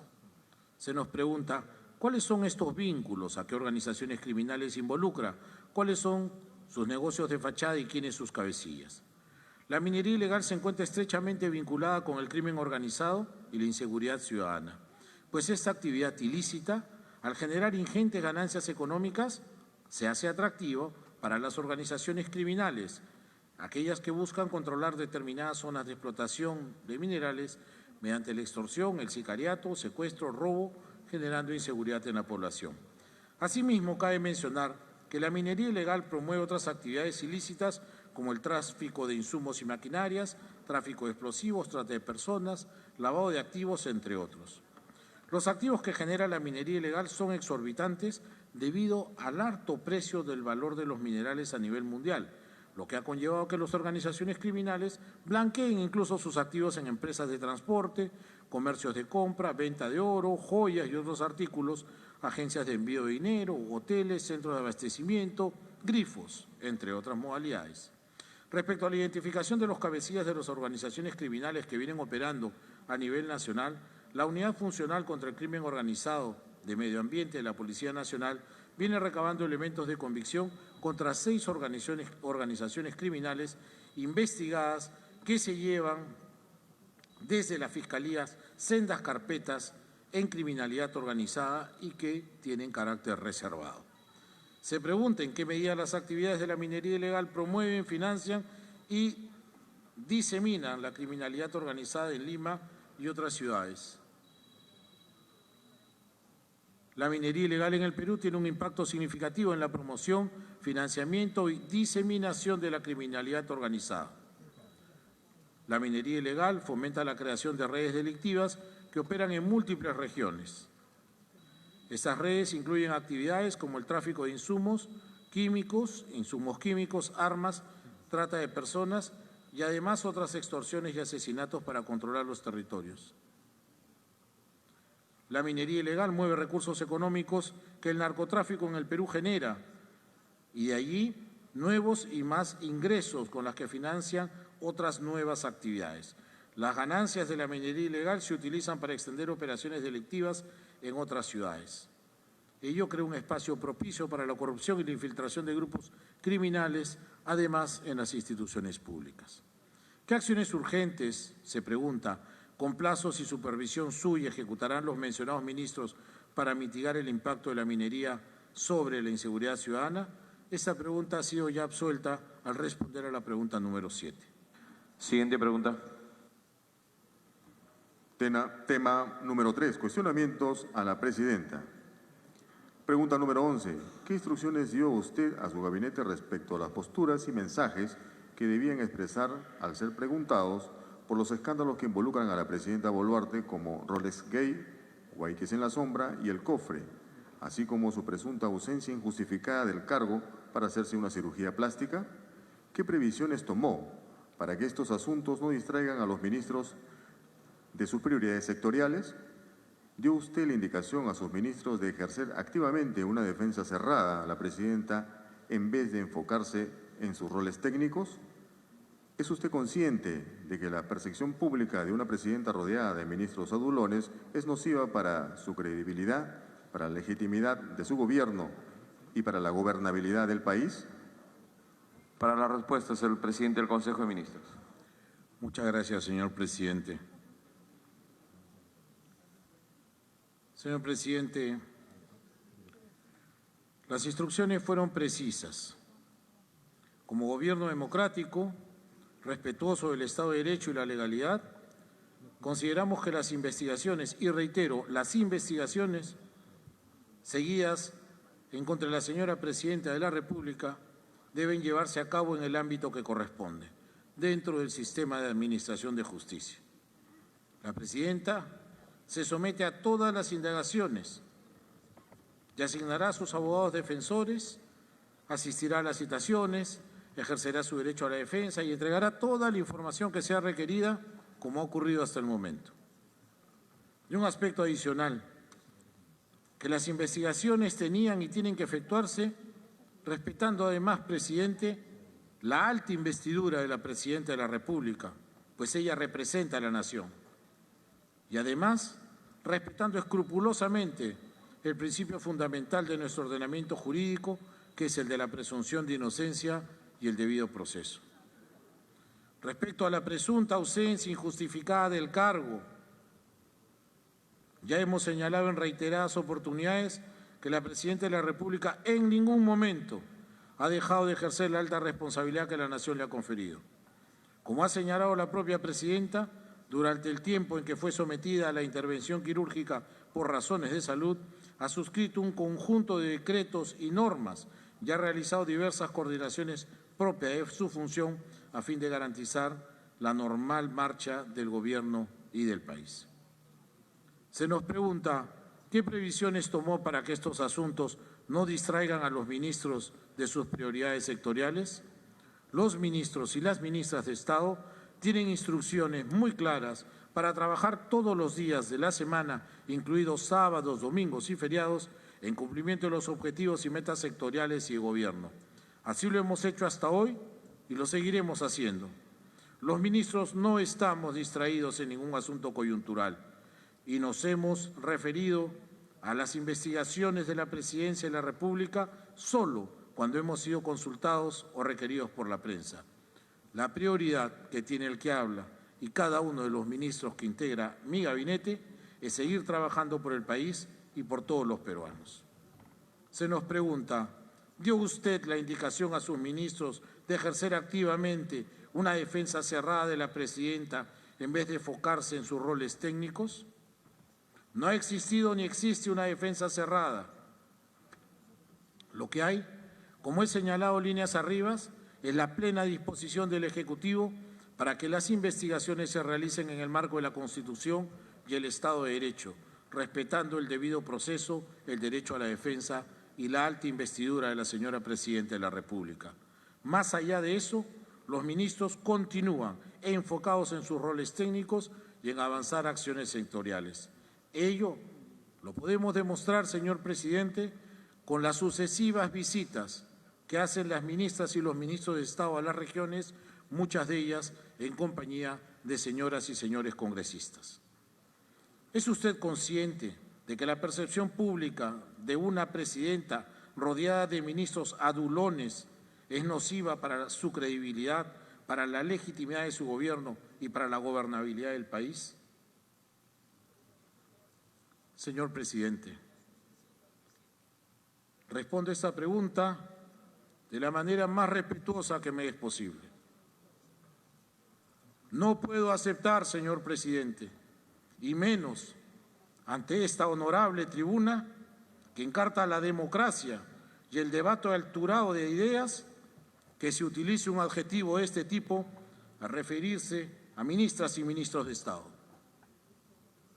No existe, señor presidente, tales ministros. El gabinete que yo dirijo es uno que se encarga por trabajar íntegramente por el Perú, a impulsar el crecimiento económico, a fortalecer la seguridad ciudadana, a mejorar la calidad de vida de nuestros ciudadanos, precisamente para renovar la confianza en las instituciones y para garantizar la estabilidad y la gobernabilidad de nuestra patria. Siguiente pregunta. Pregunta número 12. ¿Por qué, como máxima autoridad del Consejo de Ministros, ha priorizado defender a la Presidenta en lugar de disponer una estrategia de manejo de crisis que priorice actitudes transparentes y respuestas claras y que promueva investigaciones independientes? ¿Ha aconsejado usted a la Presidenta sobre su trato a la prensa, su poca transparencia y su actitud esquiva con el Ministerio Público? ¿Quiénes son las personas encargadas de asistir a la Presidenta con su comunicación política y su trato hacia los medios de prensa? Tiene la palabra el presidente del Consejo de Ministros. Gracias, presidente. En mi condición de presidente del Consejo de Ministros, desde el primer día que asumí el cargo, he cumplido con mis funciones a cabalidad. De acuerdo con el texto constitucional, soy, después de la señora Presidenta de la República, el portavoz autorizado del Gobierno y, como tal, me corresponde informar y responder políticamente a todos los requerimientos que se me formulen. Esta labor la he ejercido priorizando siempre la transparencia, el diálogo, el respeto al ordenamiento legal y preservando, por sobre todo, la institucionalidad democrática. Se pregunta, ¿ha aconsejado usted a la Presidenta sobre su trato a la prensa, su poca transparencia y su actitud esquiva con el Ministerio Público? Como presidente del Consejo de Ministros, despacho permanentemente con la señora Presidenta de la República en torno a las acciones de gobierno. Y, por supuesto, vemos también temas de coyuntura. En esa línea debo informar al Congreso nuestro pleno respeto a las libertades de prensa y de expresión y a nuestro compromiso por fortalecer la política de transparencia. Quiero precisar además que en los últimos meses la Presidenta ha asistido a innumerables citaciones ante el Ministerio Público. Se ha dirigido en muchas oportunidades a los medios de comunicación y los peruanos son testigos de ello, porque la han visto trasladarse a sede fiscal. ¿Quiénes son las personas, se pregunta, encargadas de asistir a la Presidenta con su comunicación política y su trato hacia la prensa? La Presidenta de la República tiene, como corresponde, un equipo de asesores y una Secretaría de Comunicación Estratégica y Prensa, que se encarga de ver el tema de la comunicación de su despacho y su relación con los medios de comunicación. Asimismo, los ministros de Estado, además de coordinar y realizar el seguimiento de las políticas y programas de carácter multisectorial del Poder Ejecutivo, brindan asesoría a la Presidenta de la República en materias propias de sus sectores. Siguiente pregunta, por favor. Siguiente pregunta. Pregunta número 13. ¿Qué acciones específicas en su condición de jefe del gabinete ha solicitado a los ministros para restaurar la credibilidad del gobierno, mejorar la rendición de cuentas y garantizar la paz social, considerando que su respaldo cerrado a la presidenta ha generado críticas generalizadas en medios y encuestas? ¿Reconoce usted no haber priorizado la transparencia sobre la defensa política, especialmente frente a las investigaciones del Ministerio Público? Para la respuesta, el presidente del Consejo de Ministros. Gracias, señor presidente. Todos los días, la presidenta y quien habla pide a los ministros y ministras de Estado que dediquen sus mayores esfuerzos y capacidades para resolver los problemas sectoriales que más aquejan a los ciudadanos. Ello implica más y mejores servicios públicos, salud, educación, agua, saneamiento, conectividad, seguridad, fortalecimiento de la agricultura y crecimiento económico.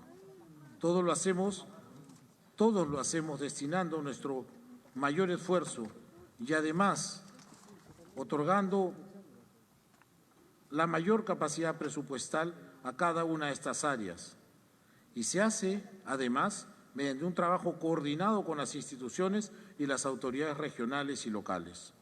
Confiamos, por supuesto, presidente, que los resultados del trabajo que desplegamos permitirán no solo garantizar la paz social, sino también afianzar la marcha del país hacia un crecimiento seguro y estable. Se nos pregunta, ¿reconoce usted no haber priorizado la transparencia sobre la defensa política, especialmente frente a las investigaciones del Ministerio Público? Presidente, esta pregunta ya ha sido respondida, pero en mi condición de jefe del gabinete y portavoz autorizado del Gobierno, yo cumplo y he cumplido, señor presidente, con gran responsabilidad y en el marco estricto de lo que establece la Constitución y el ordenamiento jurídico. Por ello, no solo no reconozco, sino que además niego la afirmación contenida en esta pregunta. Cuantas veces he sido citado al Ministerio Público, he acudido puntualmente a brindar mis declaraciones. Cuantas veces la presidenta ha sido citada al Ministerio Público, lo ha hecho también. Siguiente pregunta, por favor. Siguiente pregunta. Tema número 4, dirección, desempeño y composición del gabinete. Pregunta número 14. ¿Qué criterios técnicos utiliza usted para decidir la designación, permanencia o remoción de sus ministros? ¿No considera usted que la remoción del cargo es una respuesta coherente ante graves cuestionamientos de ministros? ¿Por qué mantuvo por tanto tiempo y en algunos casos aún mantiene en sus cargos a ministros con altos niveles de rechazo en la opinión pública debido a su ineficiencia? Santibáñez, Arista, Mucho. Inoperancia, Tolentino y Hernández. Mala gestión, Santibáñez, Schaller, Valencia. Involucramiento en escándalos e indicios de corrupción, de Martini, Santibáñez. Desafortunadas y agraviantes declaraciones, Quero, Hernández, Santibáñez, Castro. Y defensa desmesurada de la presidenta, Quero, Arana, Valencia, Vázquez, Wittenbury. ¿No considera que ello daña la imagen del Ejecutivo, genera un desgaste innecesario del Gobierno y cuestiona su propia capacidad y autoridad para dirigir su equipo de trabajo? ¿Cuáles son los criterios que justifican la continuidad del ministro del Interior, Juan José Santibáñez, a pesar de los escándalos de corrupción, denuncias de encubrimiento y la evidente falta de resultados en la lucha contra la criminalidad? Para las respuestas, el presidente del Consejo de Ministros. Gracias, presidente. De conformidad con la Constitución Política, los ministros de Estado son nombrados por la Presidenta de la República a propuesta del presidente del Consejo de Ministros. Los criterios que han primado en la designación de los ministros siempre han sido su probada formación académica, experiencia, conocimiento del sector, trayectoria profesional y, sobre todo, juramentar bajo el compromiso de no cometer actos de corrupción y convocación de servicio. Los ministros y ministras de Estado ejercemos nuestras funciones en la medida en que contemos con la confianza de la señora Presidenta de la República. Se nos pregunta, ¿no considera usted que la remoción del cargo es una respuesta coherente ante graves cuestionamientos de ministros? Hemos dicho que los ministros y ministras ejercen cargos de confianza y como tal su continuidad o no en el cargo depende de esa condición. La evaluación del gabinete es constante, íntegra y permanente, así como los avances y resultados de su gestión ministerial.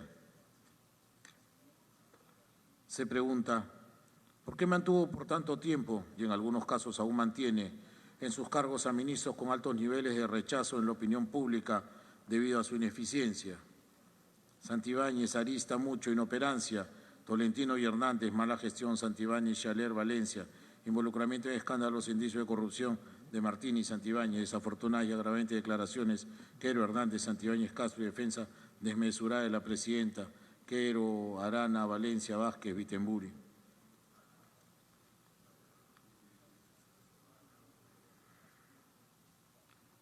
Presidente, las responsabilidades de gobierno son sumamente difíciles, más en un contexto de enormes desafíos y turbulencias como las que vive nuestro país. Los exministros que prestaron servicios a la nación y los actuales integrantes del gabinete han dedicado y dedican su trabajo y esfuerzo en favorecer el crecimiento, el desarrollo y el bienestar de la población. Soy testigo, presidente, del aporte y el compromiso de quienes han ejercido y ejercen el cargo de ministro y ministras de Estado del Gobierno. Por lo demás, si existieran indicios o presuntos actos de corrupción, como se menciona, sin prueba alguna, estos deben ser investigados por los órganos competentes en el marco del debido proceso y el respeto a la presunción de inocencia. Se pregunta, ¿no considero que ello daña la imagen del Ejecutivo, genera un desgaste innecesario del Gobierno y cuestiona su propia capacidad y autoridad para dirigir el equipo de trabajo? El gabinete ministerial, bajo el liderazgo de la Presidenta de la República y de quien habla, está firmemente comprometido en sacar adelante al país y responder a las necesidades de nuestros ciudadanos, en especial de nuestras poblaciones más vulnerables.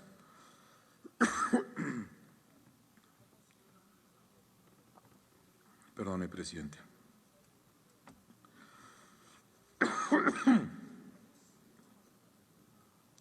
Se pregunta, ¿cuáles son los criterios que justifican la continuidad del ministro del Interior, Juan José Santibáñez, a pesar de los escándalos de corrupción, denuncias de encubrimiento y la evidente falta de resultados en la lucha contra la criminalidad? Señor presidente, una pregunta absolutamente atemporal, no la vamos a responder. Siguiente pregunta. Por favor. Pregunta número 15. ¿Cómo explica, desde su rol en la dirección del Ejecutivo, la reducción de la representación femenina de 9 a 2 ministras, desaprovechando la oportunidad de promover el liderazgo femenino bajo la primera mujer presidente de la República? ¿Qué medidas específicas ha contemplado para corregir esta disparidad y fomentar la designación de mujeres competentes en altos cargos del Estado? Para las respuestas, el presidente del Consejo de Ministros. Muchas gracias, señor presidente. Con profundo orgullo, presidente, hoy tenemos a la primera mujer presidenta de la República en nuestra historia, un hecho emblemático que reivindica el rol de la mujer peruana en nuestra sociedad. De otro lado, si bien es cierto que hoy tenemos 3 ministras en el gabinete, el Ejecutivo actualmente cuenta con 12 viceministras de Estado, 9 secretarias generales, 5 jefas de gabinete de asesores y una innumerable cantidad de altas funcionarias y mujeres profesionales que elaboran y toman decisiones con eficiencia y entrega en los diferentes sectores del Poder Ejecutivo. La Presidenta de la República y quien habla estamos comprometidos en promover el liderazgo femenino en la administración pública, pero también en los distintos espacios de la vida nacional, porque estamos convencidos de que no habrá crecimiento, ni desarrollo, ni bienestar, si no es con el aporte y el compromiso de nuestras incomparables mujeres. Se pregunta, ¿qué medidas específicas ha contemplado para corregir esta disparidad y fomentar la designación de mujeres competentes en altos cargos del Estado? En el marco de nuestra firme convicción por garantizar la plena participación de las mujeres en los espacios de toma de decisiones a través del Ministerio de la Mujer y Poblaciones Vulnerables, se han implementado diferentes políticas y estrategias que promueven sus derechos políticos bajo los principios de igualdad y no discriminación. Un claro ejemplo de este compromiso es la estrategia multisectorial Gobernando Juntas, la cual ha brindado asistencia técnica integral a mujeres que ocupan cargos de elección popular en los gobiernos regionales y locales y en entidades del Poder Ejecutivo, OCE, CEPLAN, INEI, CENCICO, Relaciones Exteriores, MINAGRI, Produce, MINCETUR, Cultura, Trabajo, Servir. Esta estrategia Gobernando juntas, se orienta a fortalecer las capacidades de nuestras autoridades mujeres en la gestión pública y con un enfoque de género e interculturalidad, contribuyendo así a un desempeño eficiente y empoderando el ejercicio de sus derechos políticos. El 2024 esta iniciativa benefició a más de 1.247 mujeres, autoridades regionales y locales. Además, para este año 2025 se ha ampliado el alcance de la estrategia incorporando a las mujeres afiliadas a organizaciones políticas. Con esto se busca incrementar el número de mujeres que participan activamente en la toma de decisiones políticas, promoviendo la articulación con el Jurado Nacional de Elecciones y la Oficina Nacional de Procesos Electorales, todo ello con el fin de garantizar su inclusión plena en condiciones de igualdad. Además, es importante remarcar que el Gobierno tiene una política de Estado clara que busca garantizar los derechos de las mujeres, mejorar sustancialmente sus condiciones de vida, garantizar su educación, implementar planes de emprendimientos orientados al empoderamiento económico de las mujeres rurales y proteger especialmente a nuestras niñas y adolescentes. Siguiente pregunta. Pregunta número 16. ¿Ha solicitado usted a los ministros, en su papel de jefe del gabinete, análisis objetivos y autocríticos de desempeño, considerando la desaprobación del 82% a su gestión, datum 2025? ¿Cuál es la apreciación de los ministros respecto al funcionamiento del gabinete y cuáles son los principales retos comunes que enfrentan en su condición de ministros? ¿Qué iniciativas concretas ha planteado para mejorar la eficiencia ministerial más allá del porcentaje de ejecución presupuestal, especialmente en sectores desatendidos como interior, economía, educación, ambiente, cultura y mujer? Tiene la palabra el presidente del Consejo de Ministros. Gracias, presidente. De manera permanente, el Gabinete Ministerial realiza una evaluación objetiva y autocrítica del desempeño y la marcha de cada uno de los sectores. El Ejecutivo, por supuesto, no es ajeno a los problemas y a las necesidades de nuestros ciudadanos. Somos parte de la sociedad y con ellos convivimos y también sufrimos de los pesares que hoy día nos azotan. Pero desde el Gobierno somos conscientes de la responsabilidad que nos asiste con el país y nuestro objetivo es avanzar día a día en la atención de las innumerables demandas de todos los peruanos. Se nos pregunta cuál es la apreciación de los ministros respecto al funcionamiento del gabinete y cuáles son los principales retos comunes que enfrentan en su condición de ministros. El gabinete ministerial es absolutamente consciente de que a pesar de los esfuerzos que desplegamos día a día para resolver los problemas nacionales, aún hay muchos retos por cumplir para atender las necesidades que más agobian a la población. La promoción de las inversiones, la lucha contra la inseguridad, la generación de empleo bien remunerado, la mejora de la salud, la educación, la mayor dotación de agua potable son algunos de los retos comunes que hoy orientan la acción de los ministros y el Gobierno en su conjunto. En ese camino estamos y seguiremos avanzando. Nuestro reto es, por ejemplo, mejorar significativamente los niveles de pobreza, los niveles que hoy día tenemos de anemia. La pobreza en general es el reto mayor al que enfrentamos hoy. ¿Qué iniciativas concretas ha planteado para mejorar la eficiencia ministerial más allá del porcentaje de ejecución presupuestal, especialmente en los sectores como interior, economía, educación, ambiente, cultura y mujer? El Poder Ejecutivo viene trabajando diferentes iniciativas con enfoque integral y multisectorial. Entre ellas, por ejemplo, permítanme destacar algunas del sector ambiente. El proyecto Bioinvestment, con casi 7 millones de dólares, que fomenta la inversión en bionegocios apoyando el desarrollo económico sostenible en diferentes regiones desatendidas. El proyecto FOLUR del Fondo para el Medio Ambiente Mundial, con una inversión de 13,5 millones aproximadamente, que refuerza la conservación ambiental. El programa para bionegocios, con 20 millones de presupuesto, que facilita el acceso y financiamiento para los bionegocios. El programa Bosques. Hace muy poco tuve oportunidad de estar en Satipo y allí se aprobaron 151 planes de negocio para 93 comunidades nativas y 58 pequeños usuarios de los bosques en diversas regiones con un financiamiento superior a los 50 millones de soles, beneficiando a más de 3.800 familias y contribuyendo a la conservación de casi 1 millón de hectáreas de bosque.